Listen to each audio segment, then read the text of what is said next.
Hello, viewer audience. We here. Just finished watching the Hall of Fame inductees. That's right. Right now, we're here for straight sports talk. From you know, sitting here for the first time, trying to get the marbles out of my mouth, trying to make it work for the first time. I'm gonna let him introduce himself on my left. TZWP from Philly. Okay. Speak up a little bit, because you know. We want to make sure that they can hear us real good.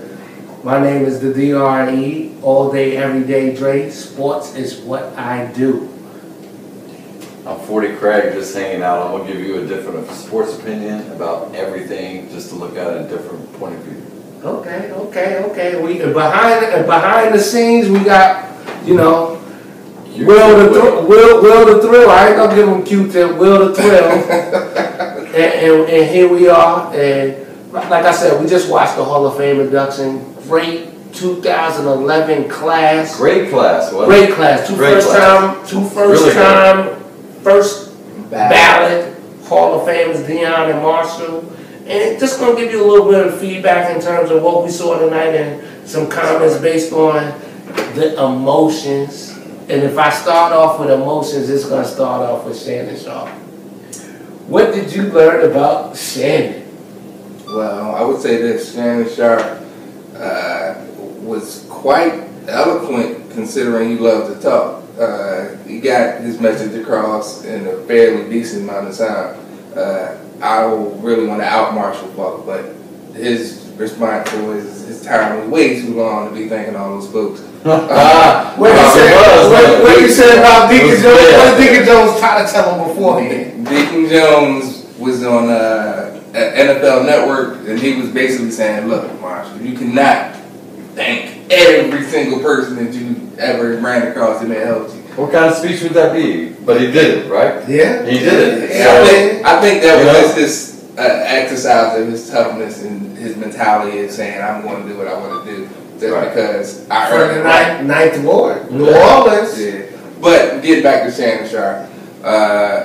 It was very moving that the main people in his life, in his family, and his humble upbringings, and I say humble lightly. I mean, it's probably not even a strong enough word. Main people, my ass. His grandmama. Well, his grandma. That was his. 100% right. The person he said he was like his father, so on and so forth. 100% right. So, I can't forget his brother. Equal. Right. Equal portion. So with that said, you really had a clear understanding of what made him the person that he wound up being, and what drove him to be the tight end that was the most receptions, had the most yards, and the most touchdowns out of anyone in NFL history. That's a great motivational story, wouldn't you say? He said, he said, what fuels this fire inside me? Yeah. And he meant that every word of the fuel. Father learn. He said that, Joy. And the tear rolled after he said that. It was, good down. Felt it right here. As Martin would say, you felt it. Everybody felt it. They watched it. You had to. Yeah, you had to. It's a great story. Great person. And the thing that I heard the most, just in reference to that, was when he said he was 6, 7 years old, and there was a row of tobacco, and he basically seen a row, and that was his row. At 6, 7 years old, he had to pick a whole row of tobacco. That's the main thing I heard too. Oh man, that thing right there was like. I thought he said he carry something. Carry the row. Easy job. Carry the row. And I forget who said it. He said, "Oh, it was Terrell Davis earlier. He's chiseled. No homo." Main word. No homo. Well, we're gonna keep this moving along because you know, Craig came in kind of late, so I don't know how much of the inductees that he saw. You know, but there was another very moving. I don't know the word that I want to use, but I would just say the person. You know, Richard Dick has been somebody that has pretty much went under the radar, not really getting appreciated for what he did during his NFL career. Didn't give the best speech, but you know, it was his time, and there was a couple things that he said within, you know, the time that he had his time to say how he appreciated and what got him to the point that he got to. Was there anything that stood out to you about Richard? That other than he was sweating like a hog.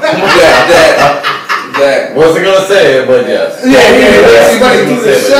A simple man who was very grateful for the fact that he was able to accomplish what he was able to accomplish, and pretty much he took way too long in the process, as far as I was concerned, to basically say thank you to those special people that helped him along the way. It was pretty disjointed, if you ask me. Here's the thing about Richard that I think everybody has to look at too. Played on a great defense. Greatest defense probably ever, right? They arguably for sure. I would say yes. And he was probably the most upfront lineman that controlled everything, wouldn't you say? Definitely. I mean, he was the man on the line. I'll tell you when keep going. He never spoke too much. He never bragged too much. He was just a quiet guy. And I think that's really who he is. And when you get up in front of a lot of people and you give a speech about being in the Hall of Fame, you know, you're going to mess up a little bit. But it came from the heart. And that's the way he played the game. Dead on.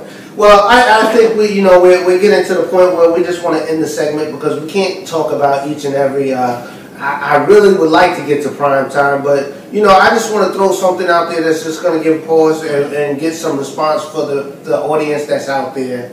As we start to look at the people that did get inducted, we always want to look at who didn't get inducted.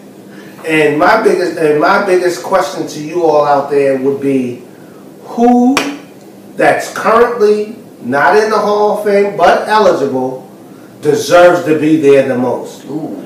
And I'll throw this out there. And I'll throw this out there to you first, since I've been going to Anton first. I want to hear what you have to say first. There's quite a lot of people to choose from, actually. Oh, we're only asking for one. We're only asking for one. I would say probably mine. I have no idea. I couldn't guess. We'll come back to you. I cannot guess who would be the number one out of all the other ones that are out there. We'll come back to you. Say who you say. Now, initially when we first talked about this, we can't let them know we talked about this already. What, we're not supposed to be prepared? No. I'm just saying. Okay. I like to be prepared. Okay, my bad.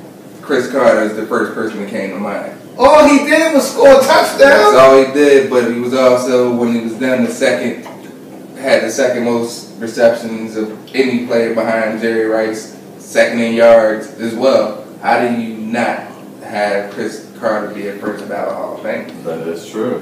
I mean, I'm definitely with you, and I just said when it comes to receivers, those questions would come up, but you would also bring up Andre Reed and Tim Brown.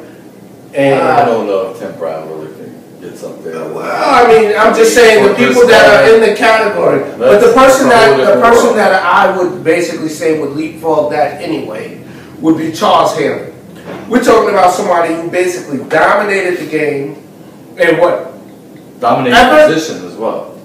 Whatever team he decided to play for within a 6-year span, 7-year span, won the Super Bowl. He won 5 Super Bowls within 7 years. Because he switched all the teams. And I wouldn't blame him when everybody would do the same. That was the only 2 teams he played for. But he is the kicker.